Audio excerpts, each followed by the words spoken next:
Well, hello, everybody. How are you? Good. Good. Okay, those of you on the screen, I want you to think 10 pounds gone, right? Because that's what video does. It adds 10 pounds, so just lose 10 pounds for me. All right. Well, I'm glad to be here. Thank you so much. We are going to be talking about some tough stuff, but we're going to have fun while we do it, and I love questions, so I probably won't get a whole lot of questions from you guys. We don't have a chat feature, right? But I'll pretend that I know what you're saying.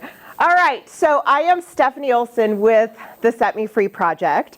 We do prevention education on the dangers of sex trafficking and social media safety.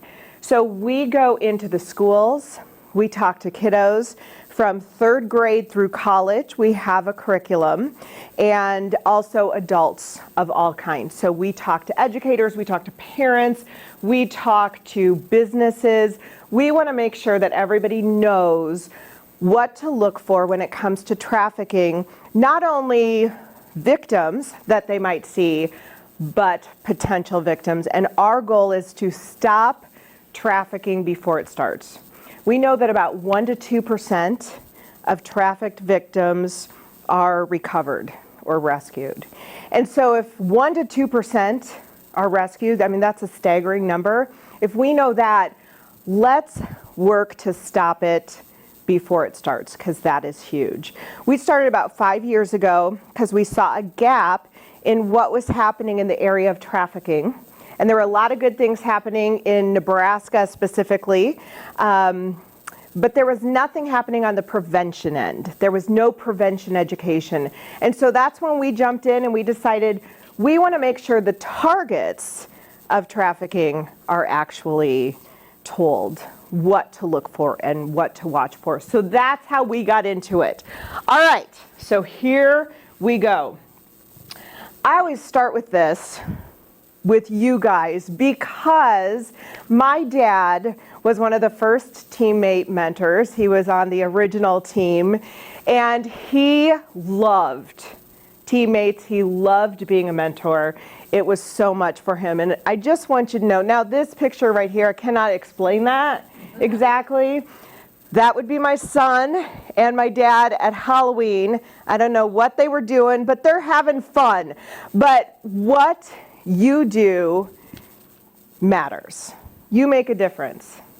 And one of the things that these kids need to know more than anything is how incredibly valuable they are, how much they are worth in your eyes, in others, and that what they do matters. And that is one of the things my dad did for years.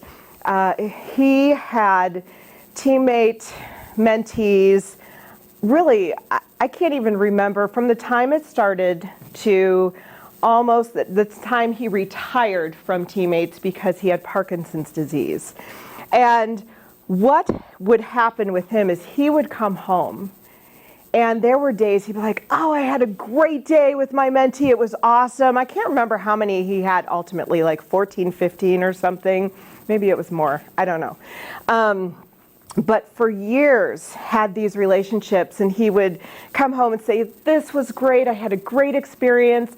But then there were some days he would come home and say, well, my kid didn't say one word to me the entire time we were together. But we know that he made a difference, because when he died, one of his mentees, who was an adult now, who he kept in touch with after he graduated from high school, after he started college, was a part of his life later on.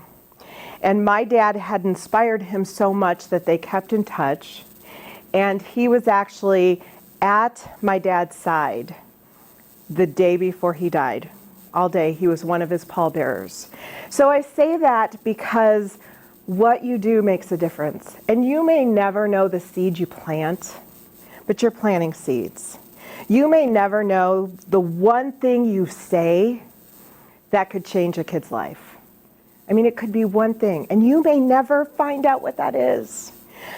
But one of the things that my dad always did was said, I want you to go to school. You need to go to college. And he would always tell them, and he would tell all of his mentees, and his grandkids, and his kids too, but I never listened to him. He would always say, always do the best you can, always be honest, and keep your eye on the prize. Those were the 3 things he would always say.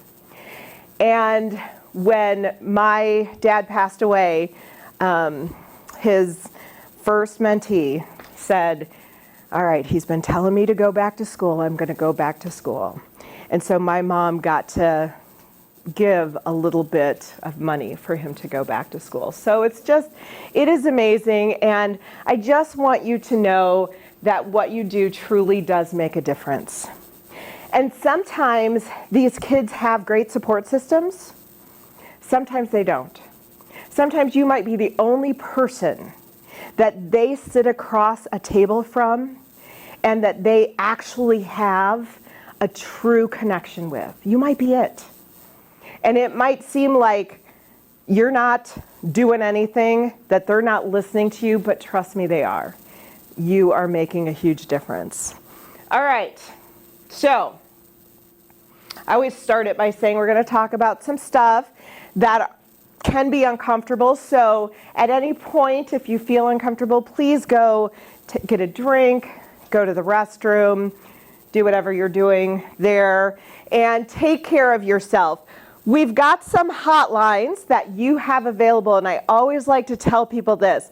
The National Human Trafficking Hotline, they make it easy to remember, 888-3737-888. And you can use that number to report something that you see. You don't have to be right. You don't have to know it's trafficking and say, yes, okay, this is trafficking. You can report whatever you think is off. And the reality is, usually if you see something and you think, oh, something's not right, whether it's trafficking or not, something's probably not right. So it never hurts to report. But this is also a number that you can ask questions. And so feel free to call that number to ask questions, and you can contact us at any time. We want to be a resource for you. All right, here we go. So our mission is to stop trafficking before it starts. We want to bring prevention education to youth and families completely because, and that's all we do, because we know that if we are educated to know what to watch for, if we're educated to know what to see after the fact, but also before the fact, we can actually make a difference. So that's what we are doing. And I always start by talking about the difference between prevention and awareness, because there's a difference. A lot of awareness going on, and that is not a bad thing. Awareness is important. But awareness can be like saying, hey, trafficking is going on in your community, really sucks. Okay, see you later, right? And that's what awareness can be. It's just letting you know it's happening, but not really giving you any tools. Prevention's actually providing you with the tools to make a difference and to stop it. So this is a little video that I like to show that shows the difference between prevention and awareness. Also gives you a little permission to laugh here. David, you have one of the worst cavities I've ever seen. Okay, have a good day. Aren't you gonna fix it? Well, I'm not a dentist, I'm a dental monitor. I just tell you when you have a bad cavity. That's bad. Lunch? Oh, yes. Where are you going? Why monitor a problem if you don't fix it? That's why frequent monitoring isn't enough to protect you from I do not work for LifeLock, but I think that is a great commercial because it shows exactly the difference between awareness and prevention. We want to make a difference. So, does anyone have $20? Yeah, that I can actually use? I'll give it back. I promise. I promise. I'll give it back. All right. Thank you, Sarah. Okay, so, and it's crisp. Do you mind if I crinkle it a little bit? Okay, appreciate it. Probably won't be able to put it in any sort of candy machine later, but, all right. So one of the things that we love to teach youth, and this is the key behind everything that we're doing, behind everything you're doing. So I'm going to have you guys pretend you're 8th graders for me right now. For some of you, it will be easier than others. All right, so 8th graders, how many of you want this $20? Yes, absolutely. Let's face it, we don't actually have to be 8th graders to want this $20, right?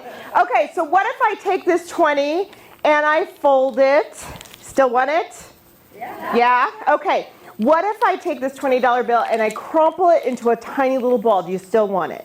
Yeah. What if, and I'm not going to do this, but what if I spit on it?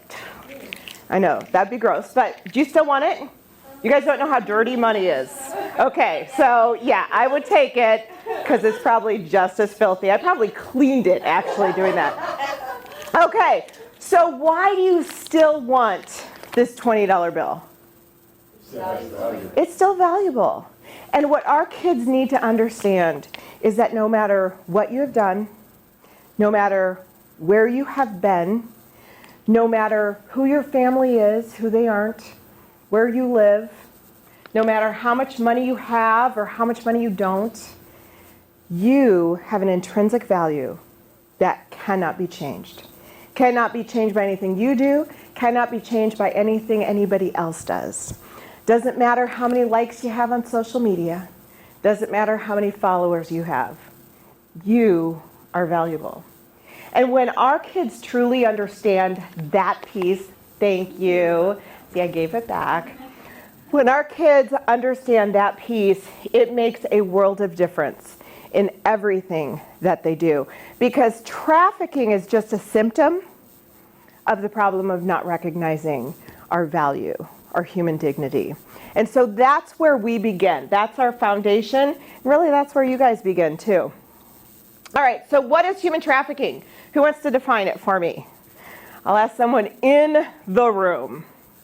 Any brave souls? You guys get a pass. Who wants to try and define it? I will try to. Thank you. Sure. Maybe when humans are bought or sold against their will. Absolutely. Yes, it's the buying and selling of human beings. You don't even have to add against their will because we are not products, right? It is the buying and selling of human beings. Absolutely. It is modern day slavery, and we know that it is the force, fraud, or coercion of a human being for the personal profit or gain of another. So that's technically the legal definition-ish. Now, when we're talking about adults, force, fraud, or coercion has to be proven in order for it to be trafficking and to get a conviction. When we're talking about minors, that does not have to be proven. Any commercial sex with minors is considered trafficking. So, it's considered sex trafficking. So human trafficking, force, fraud, or coercion. So what's force? Force is, making somebody do something physically. So how many of you have seen the movie Taken? Yes, movie Taken. It's a great movie. Great movie. It's getting older. I'm going to have to find a new movie. There's others. But movie Taken is about a couple of girls who go off to Europe by themselves, and they get kidnapped. They get sold into the sex trade. If you haven't seen it, it's a great movie. Fortunately for one of them, Liam Neeson is their dad, and he can kick some serious badoosh. Yeah. And I always thought, as long, I'm a mom, I've got 3 kids, and right now they're 18, I'm in denial. They're 18, 15, and 13, all about to turn in December and January. But when we started this, they were all in the midst of this. And when the movie Taken was around, that was years ago, kind of my first introduction into trafficking. And I always thought, as long as my girls don't go to Europe by themselves, we're good. And if Liam Neeson were their dad, we might be a little better. Love my husband, but he cannot take down 5 guys in the kitchen at once. I'm pretty sure. I've never seen it. I shouldn't doubt. But we know that force is violence, it's assault, it's kidnapping. So fraud, deception.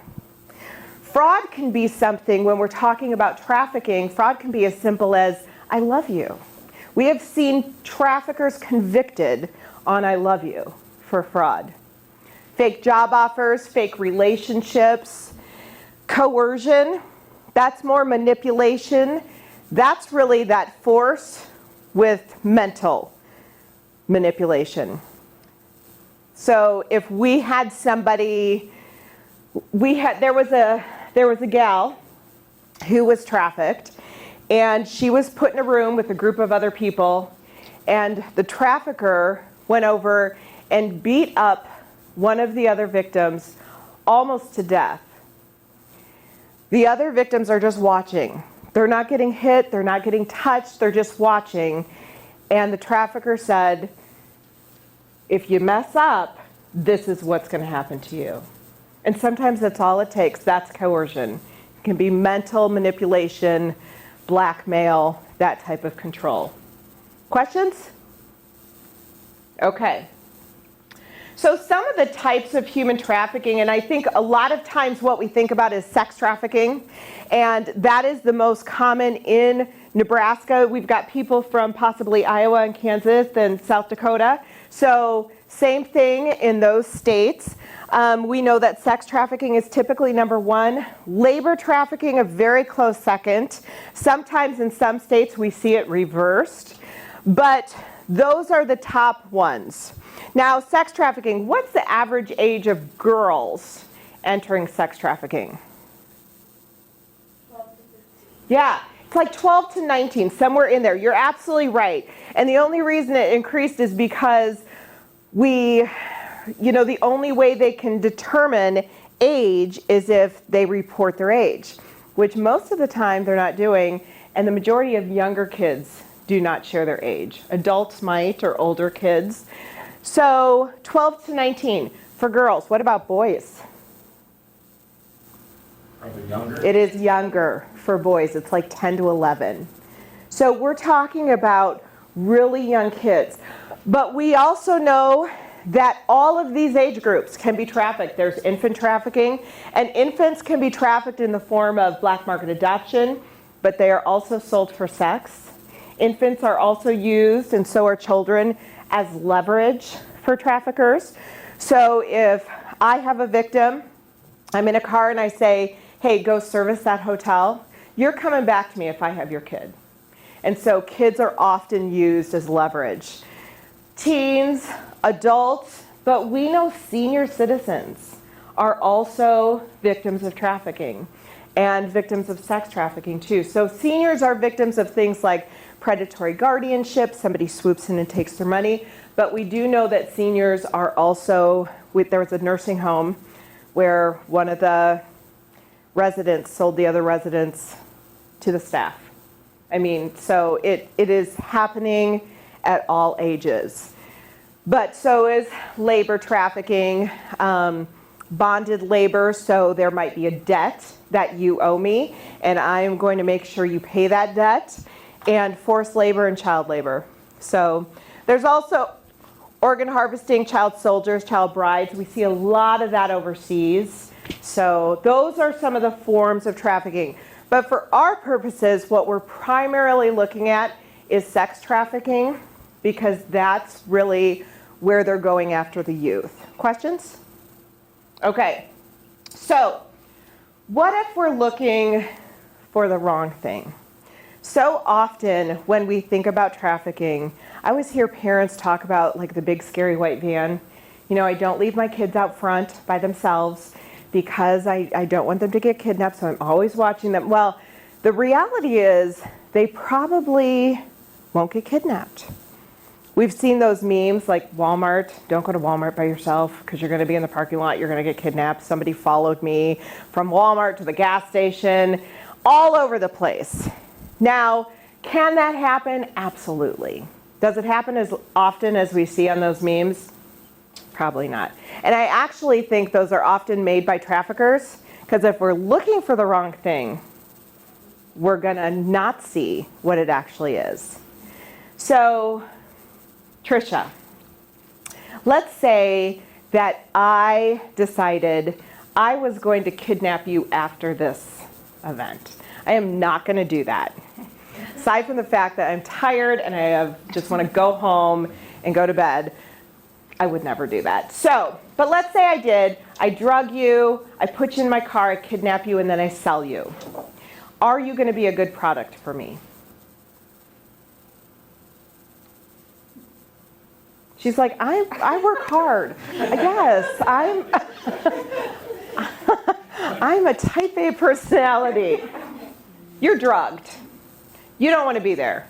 Are you going to be a good product? Probably not, right? But Allie, let's say I build a relationship with you, which I have, so don't be scared, okay? I build a relationship with you, and for like a year, we're hanging out, you look up to me, we're getting along, I tell you how amazing you are, and then one day I say, hey Allie, just for us, we need this thing.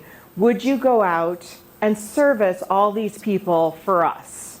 Are you gonna be a good product for me? Probably, she's like, probably, because she knows they can't see her. So the answer is yeah. I know, you probably will be. It's okay. It's not okay. I would never, but that is exactly what happens. And that's what traffickers know. You can kidnap somebody, drug them, and sell them. They're not going to be the best product because they want a product. But if I spend time, and I can spend time because I have all these other people that I'm selling, you're going to do great work for me. And not only are you going to do great work for me, but you're going to have no idea you're a victim, and you're going to have no idea I'm your trafficker. You are going to think we're in a relationship and things are great. And so, myth number 2, trafficking victims must be kidnapped. Rarely are they kidnapped. The majority of trafficked victims know their trafficker. So that is really important. And when we're talking to our kiddos, when we're having conversations, it may be something as simple as, hey, I've got this new boyfriend, I've got this new girlfriend, I've got this new friend that, and you're asking about the relationship. And you might find out some things that you would never have found out otherwise.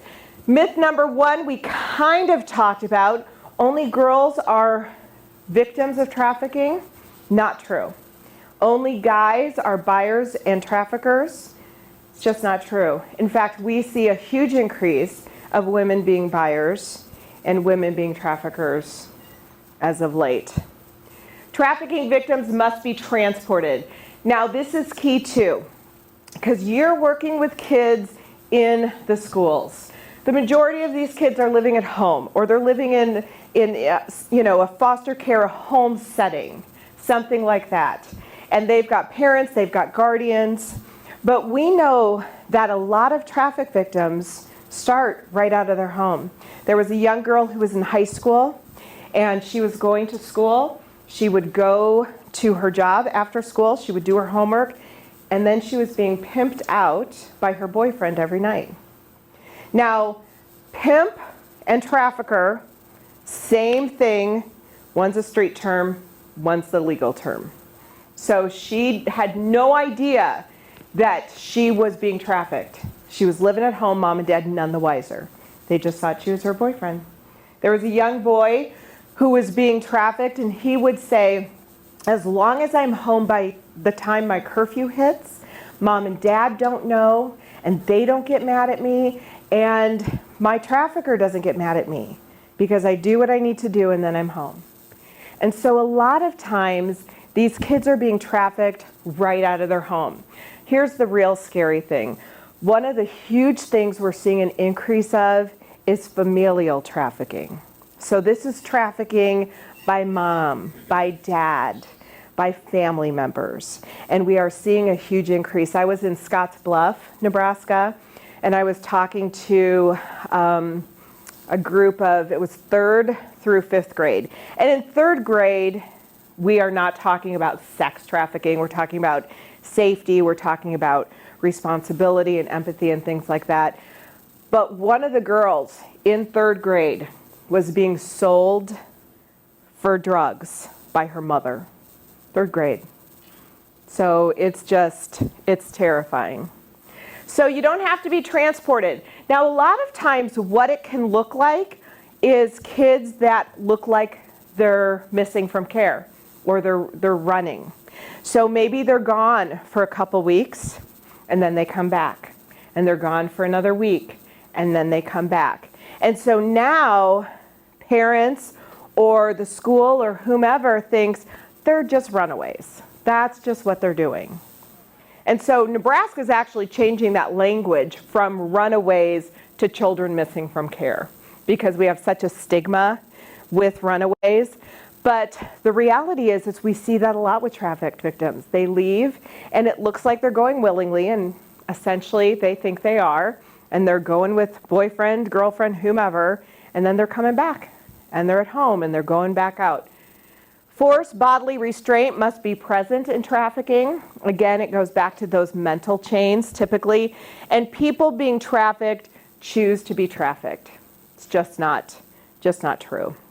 Now, this is where, and I will just say this very briefly, where we get a little confused with prostitution and trafficking.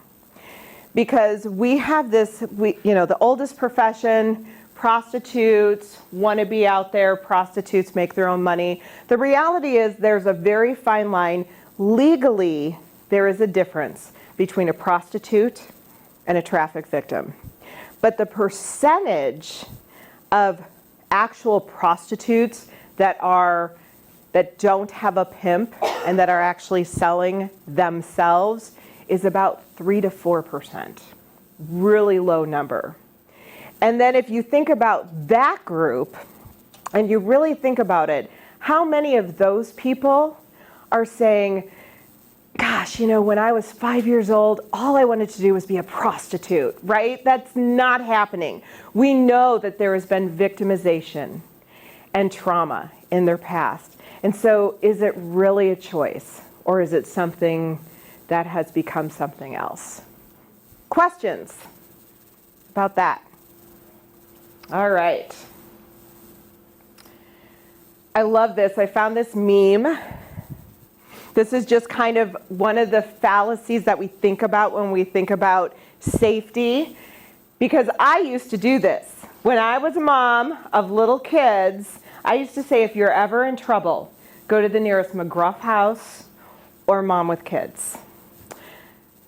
But we know now that 42% of women are trafficking recruiters. 52% of men are trafficking recruiters. And let me change that word actually. 52% of males are trafficking recruiters. 42% of females are trafficking recruiters. That is a huge number. And so we know that there are moms with kids. There was a mom, her name was Mary, and Mary owned a spa, ran into one of her daughter's friends, offered her a job as a receptionist at the spa, and Mary spent months and months and months grooming her daughter's friend. And after months of grooming her, she said, hey, now I want you to go work in the back. And she sold her over and over again, destroyed her life. And so this young girl was recruited and trafficked by her friend's mom. There was another mom that sold her children. They were 7 and 4 years old, girls. She would first take pictures of them, sell their pictures, and then sell her children. 7 and 4, right here. So we know that it is not just men. So I have to make a change in statistics. I hate to do this, but I used to always say 52% of trafficking recruiters are men, 42% of trafficking recruiters are women, and the other 6%, you've heard me say, anybody, are kids, right? I found out that's wrong. I found out that it's 52% are male, 42% are female, and the other 6% are couples. But all of these involve kids. And so we're not just talking about 52% men, 42% women. We're talking about 52% males, including children, 42% females, including children. And then the other 6% are couples working together. Those could be kids, those could be adults, but it is amazing what we see with kids. And one of the things that we see in the schools specifically, that is where kids are recruiting kids. And typically people who are recruited or recruiting often are victims or have been victims. And so you may have a kiddo in a school who's saying, look at this new bag I've got this new Coach bag, I've got this new phone, I've got whatever.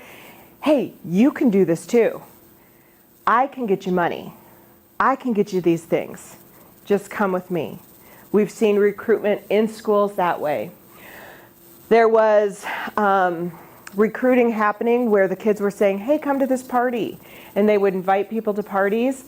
They would catch them in embarrassing situations. So they would take pictures of them on their phone, and then they would say, look what I have.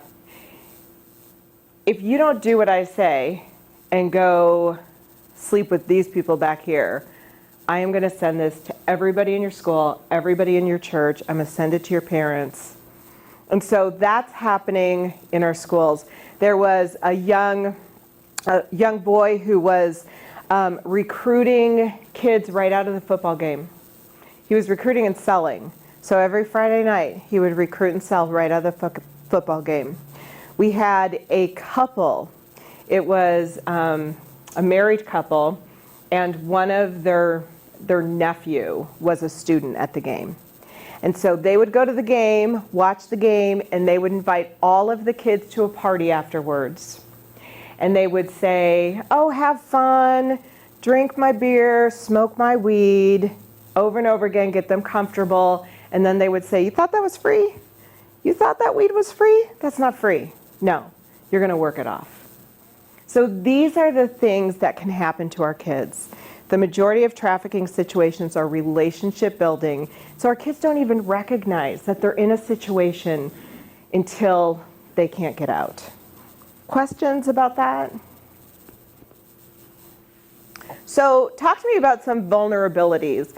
What are some vulnerabilities that our kids face, or even that we face, that could, whether it could lead us into trafficking or just vulnerabilities in general? Poverty, huge vulnerability, yes. What else? Social media. Social media, big vulnerability, and we'll talk about that. What else? Lack of prevention. Yes, and you know, and what is so interesting too is we are seeing huge increase of trafficking in social media. I'll kind of come back to that because social media is changing the face of sex trafficking and what that looks like. But what we're seeing is this, with lack of supervision, that ranges on all, that crosses all socioeconomic levels. And so some of the bigger areas of trafficking issues are the high-end areas in our communities. And so we're seeing huge increase in trafficking in wealthier neighborhoods, for example. Yeah. What else? The LGBTQ population, very high risk. And it's not because they're LGBT, but because they might feel maybe they're displaced. They might feel not wanted, not accepted. And so that leads to vulnerabilities. What about age? Can that be a vulnerability? So on both ends, right? So any type of, so we know that we all have in our brain a prefrontal cortex that does what? Judgment, our decision maker, our big decisions, right? When is that fully developed? 25 for women, 50 for men. Just kidding! I'm just joking. No, it's 25 for all of us. But I just read an article that said, and when I say just, I always say, I just did this, and it's like a year ago, but this was probably 6 months ago, that the age is now 30. It's changing to 30, the developmental age. Why? Why do you think? What's changing our brain chemistry? Social media, smartphones, actually changing our brain chemistry. And so it's changing the development. That's remarkably terrifying. That really is. So, all right. So yeah, here's some vulnerabilities. Mental health, big vulnerability. And we also know connection with social media, that there is an increase in anxiety and depression. And so they are already, aside from vulnerability with social media and just saying something stupid and somebody seeing that and grabbing a hold of that, but now they have an increase of anxiety and depression in part because of our smartphones. And so that's an increase. We know that, I don't see this on here, but disabilities of all kinds, physical disabilities, things like that can be huge. Foster care, being bullied, losing a loved one. There's a story of a young boy. He lost his dad, and he was a gamer. He was 15 years old, and he had been gaming with this gal, and she was 15 years old too. And mom found out that they were now dating. They had been gaming for an entire year, and now they're dating. But mom was thrilled because he lost his dad a year before and had not really connected with anybody until he connected with this girl. And so he's gaming with her, he's having conversations with her, and his aunt called me because the girl said, I am going to send you a plane ticket to Canada. She lived in Canada.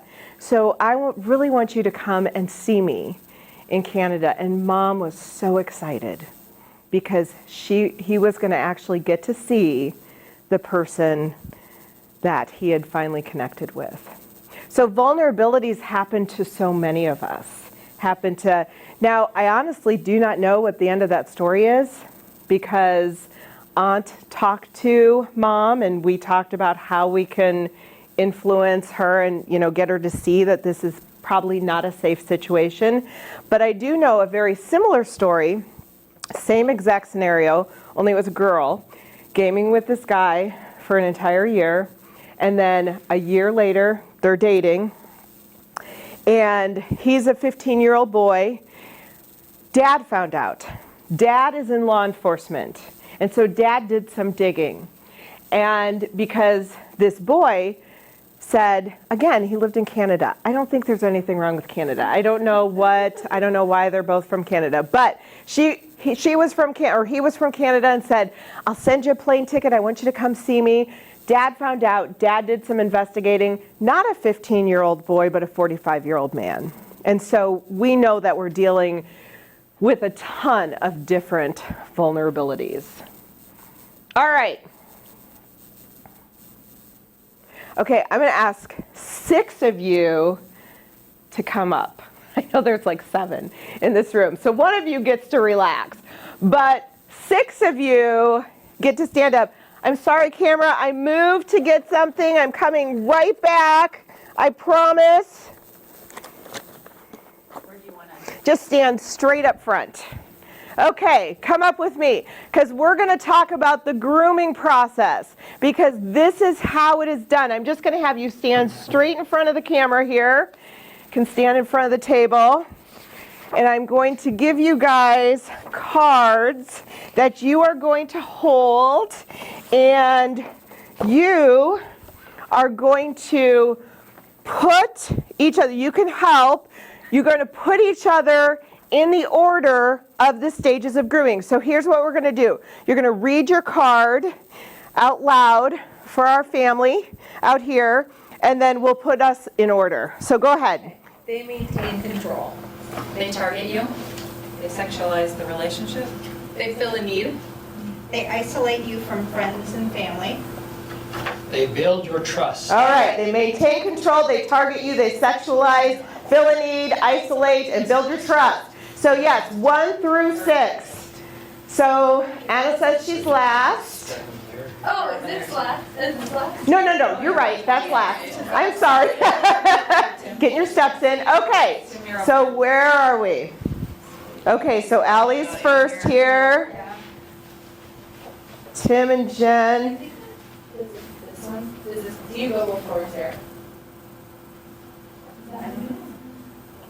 What do you think? Should we isolate and then sexualize, or should we sexualize and then isolate? All right. Convince me. Up to Emma. All right, is that right, everybody? Okay. Just one thing wrong. Good job! You did it!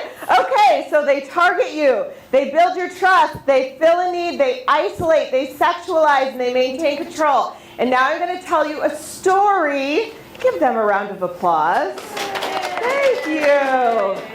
I'm going to tell you a story that happened in a school or with a gal who was an 8th grader and how she was groomed. We're going to call her Shayla. Shayla was in 8th grade. And what Shayla loved to do was spend time on Instagram. She loved to post things. She would post her friends. We're going to do this. We're going to do that. But she loved to go to a place called Skate Days in Omaha. And she would tell her friends, oh my gosh, let's go to Skate Days. Skate Days had skating, it had laser tag, it had all this stuff. And so she would tell her friends on Instagram, we're going to Skate Days tonight. Join us at Skate Days. And then one day she posted, oh my gosh, you guys, I just got new pink skates. I'm so excited. Come to Skate Days with me and try them out. So this was Shayla's life. Now what we know about Shayla is that she would post things, and then sometimes she would allow people she didn't know to follow her. Now, this happens a lot, and what we say to kids is, tell me, what does it mean to know somebody? And they will tell you. It means to have a face-to-face connection. It means that you know them. And then I'll ask this. So, if Sarah is friends with Allie, and they don't know Anna,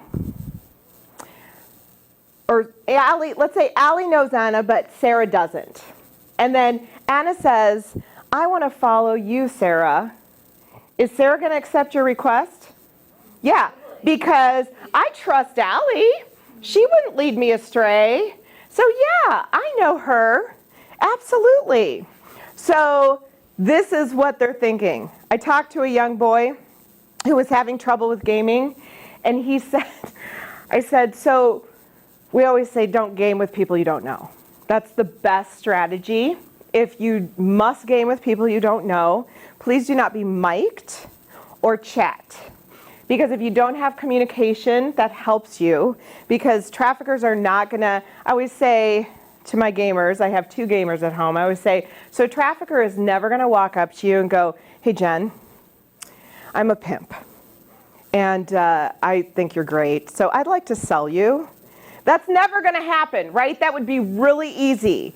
But what they might do is say, oh my gosh, it's snowing like crazy here. What's it doing where you are? And then I might not say anything again for another month. And then I'm subtly gonna ask you something else. And over time, I'm gonna find out, because you're gonna get very comfortable with me, I'm gonna find out everything I need to know. So this young boy, I gotta finish this story before I finish this story. This young boy said he only games with people he knows. I said, good for you. Who do you game with? My best friend. Awesome.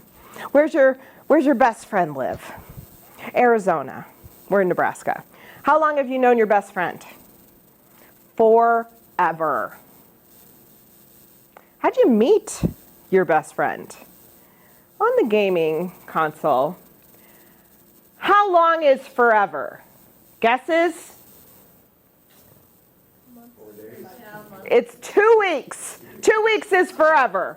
Yeah, that is forever. So it's not even just telling kids, hey, what does it mean to know somebody? You've got to actually go into detail. You've got to explain that, yeah, that is not. So she thought, oh, this is a friend of a friend, whatever. But she allowed this guy, Cole, to follow her. And she didn't know him. So she was targeted. We do not know what Cole saw that he thought she would make a good target, but he saw something. And so then he starts to gain her trust. And that looks a little bit like, oh my gosh, what you like, I like. You love skate days? I love skate days. You love chocolate cake? I was going to say chocolate soup. I don't know if there's a thing, but that sounds good all of a sudden. Yeah.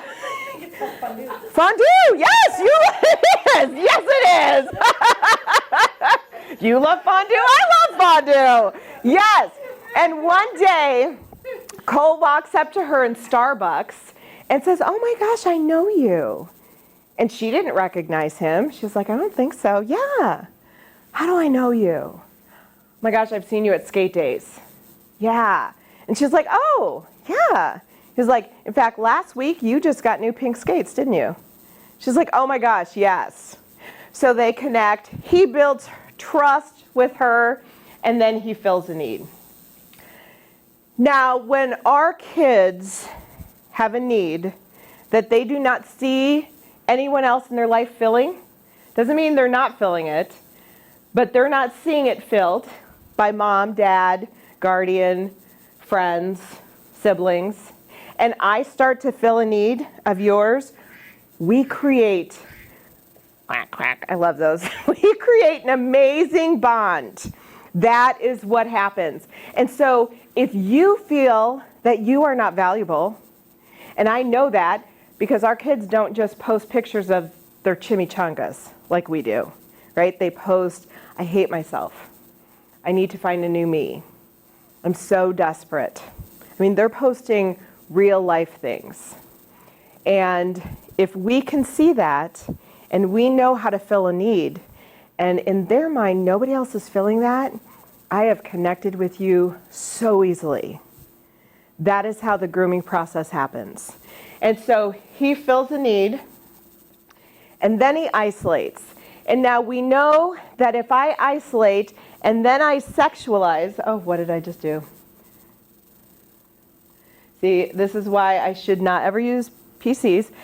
And then they sexualize the relationship. And sexualizing, we're not talking about healthy sex. We're talking about things that are not healthy, not appropriate. Isolate, sexualize, and then I maintain control. And he walked into her school one day, and he said, I'm here to pick up Shayla. I'm her dad. He was older. She was in 8th grade.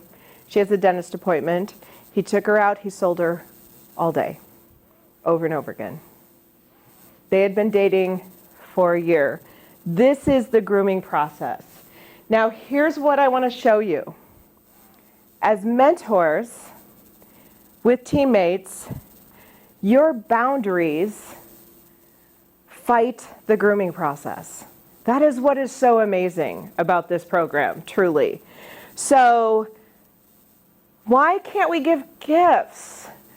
You know, it's the holiday season. Come on. I just want to buy a little gift. But that's part of the grooming process. Part of the things we talk to kids about is in the beginning of the grooming process, giving cash, giving gifts. That is part of a way to draw people in. I just want to follow you on social media just to find out what you're doing so I can encourage you. That sounds so innocent. That's where the majority of traffickers are getting their victims, is through social media. And connecting with mentees outside of school, that's what traffickers do. And so when we look at that grooming process and we look at these amazing boundaries that Teammates has put into place, I love it because you are just saying, we're not going to do the grooming process. We're actually going to be an example of what a healthy relationship is without any of these things. Because our kids need to understand that they can have a healthy relationship without any of these things. So huge, so huge. And so that's why I think these boundaries are so important, because our red flags are these very things. Excess cash, expensive gifts. We're seeing abrupt changes in habits, mood, apparel. And so you might say, oh my gosh, it's asking the questions behind the questions. Got a new look.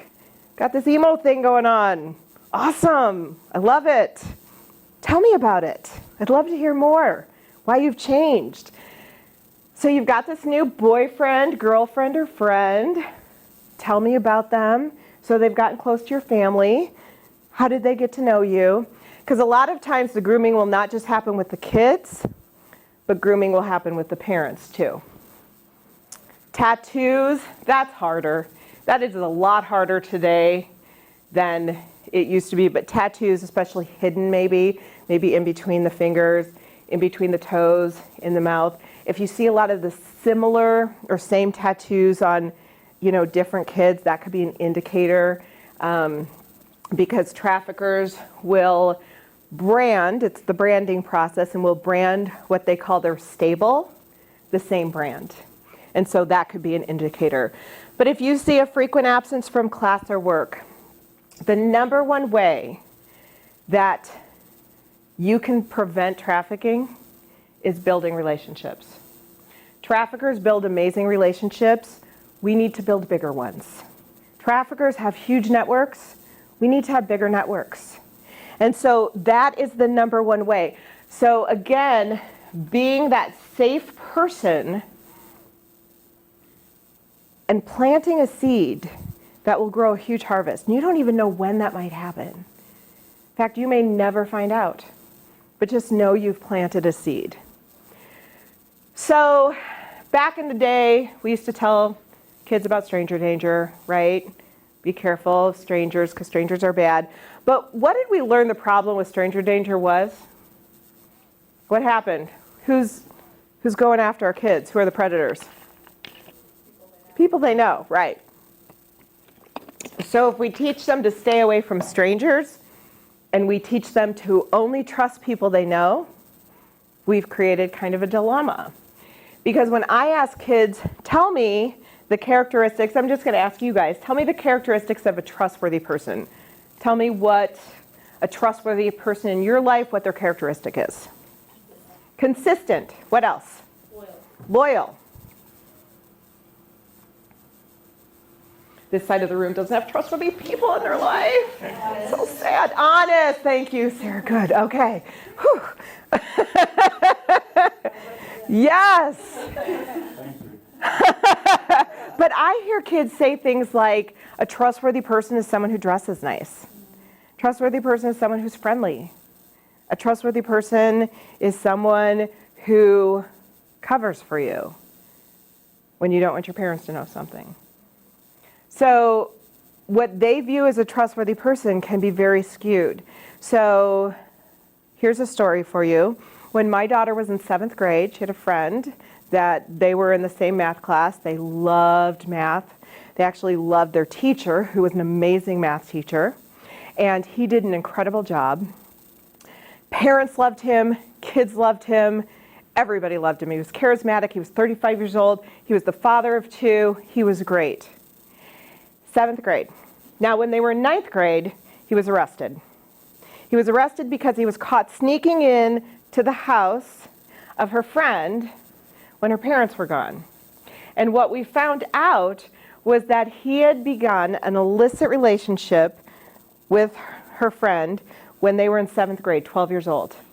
At 13, he began to sexualize the relationship or began to rape her.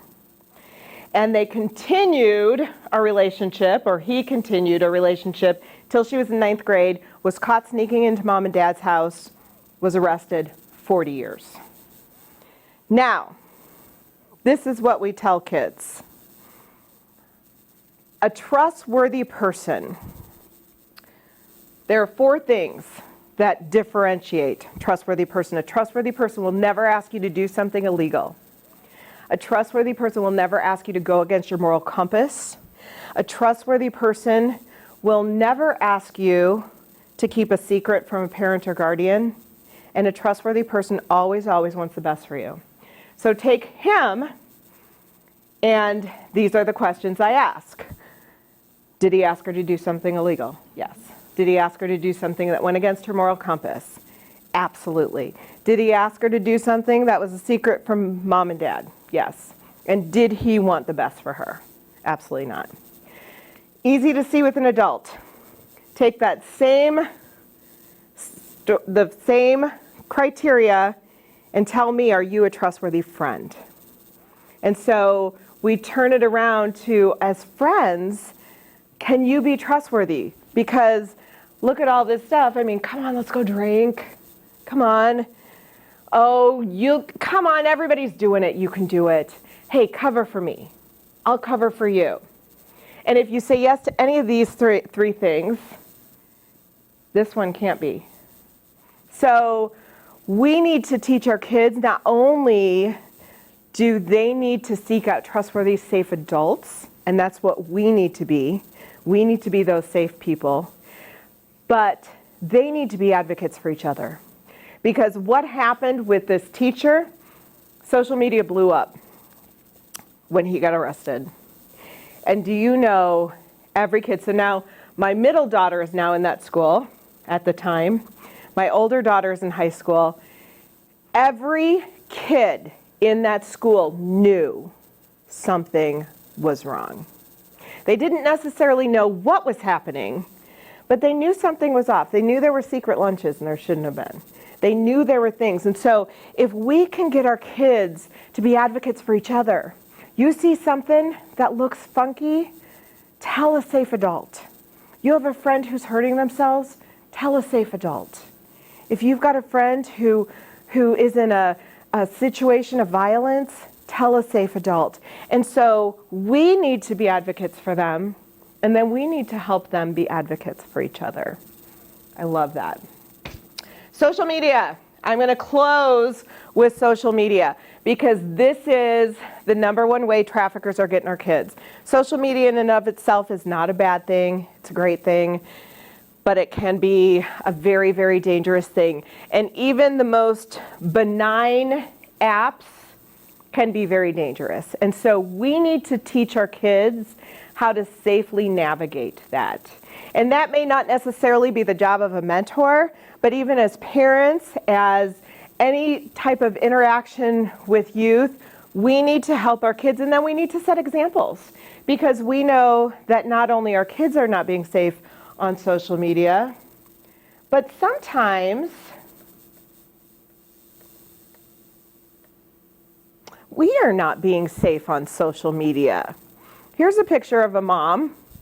I love this one. This is my favorite. What's wrong here? Yeah, I can see where you live now. Yes, you posted your kid, and I'm following you, and so I know everything I need to know, not to come kidnap your kid, but to build a relationship. Even this one seems pretty benign, but what can I see? Name of the school. I know the teacher's name. So we need to be aware as well. And I always say this, always be approachable. Do your best not to react. When your mentee tells you something that wants to make your hair blow up, your job is to not react. Your job is to have poker face. Okay, thank you for sharing that. Not that you're not going to ask questions, not that you're going to have a conversation about that. And as a parent, not that you're not going to discipline, right? But that your initial reaction has to be poker face so that they come to you with anything else. Because the minute they tell you, I burned the school down, and your reaction is like, you what? Which would be my reaction, actually. But if that's your reaction, they're never going to come to you again. So knowing where our kids are in the real world and the cyber world, and helping our kids understand that they actually get to say no. Not just to sex, but if I go in for a hug, and this is a big thing with all of us, we need to be asking permission to hug people. That's really hard for me. I'm a hugger, and so I'll always go like, you hug her? Because some people really aren't. Some people really do not like hugs. And so if we say, okay, we're going to go in for a hug, and they don't want, because what do people do when they get a hug and they don't want one? They don't say no. They go, right? And so we need to teach the kids that it's okay to say no. I don't want to hug. I'll do a fist pump. I'll do a high five, but I'm not going to hug you. And we are just really nice. We have Nebraska, Iowa, Kansas, South Dakota. Am I missing anyone? Wyoming, yes! Woo, Wyoming! So everybody but Wyoming is super nice. Just kidding. Totally kidding. I'm just kidding. I love Wyoming. But so Western Nebraska, and I know it's this way in Iowa, pretty sure this way in other states, when we're driving down the interstate, we do this thing, right? In New York, it's a totally different finger they're using. We're nice people. We need to teach our kids it is okay to say no, even to things that seem really nice. So, my final slide for you. If kids tell you something, if they disclose anything, and this is really important, always believe their story. Memories, and if there's trauma, memories can be all over the place. And so they might not tell you a linear sequence of things, and sometimes it sounds like they're not telling the truth, but the reality is it's just all over the place because trauma takes away linear. Avoid the why questions. Why did you do that? How did that happen? What happened to you? Offer choices and empower the survivor. This is huge. So you've got a kid who's being sexually abused, domestic violence in any way. They are not getting choices at home. If you can give them even the littlest choice, like, do you want to sit here or here? That empowers them more than you can even imagine. And then limit the number of times they tell their story. So giving people the option to just have that conversation in one spot. So, questions? You guys were a good group. So were you. You were so quiet though. All right. Well, we would love to be in your schools. We are actually in all of the states mentioned except for, we're in Missouri. We're going to Missouri, not Kansas, but we were very close. And Wyoming, we have contacts, so we'd love to be there. But we would love to be in your schools, be advocates for us, as we are for you, because these kids need so much support, and we want to be a resource for them. So, thank you very much. I appreciate it. And I have the last slide. There you. Oh, I'm sorry. Which slide do you want? Oh, I just wanted to get that slide on the trustworthy. Yes. Absolutely. And we have Stephanie's And- PowerPoint on our mentor resource. And this might, I'm going to send you this one, Allie, because it might not, we have updated this. Okay. So there you go. I don't think we have that on our, Anna has it now on her PC. oh, yes, you do. Perfect. Okay, thank you. Excellent. Excellent. Awesome. All right, thank you. So I just want to say thank you to Ethan behind the camera for being very, I can't do mine. Oh, I'm sorry. You're good. Well, you can use that one. Oh, We'll give feedback, Ethan, if I use this one. I can unplug. Okay. How does it work? You hold it down. Here you go. How about this? I'm not good at technology yet. I want to thank Ethan behind the camera today, who has been very patient and absolutely wonderful to work with. And thanks to News Channel Nebraska for working with us.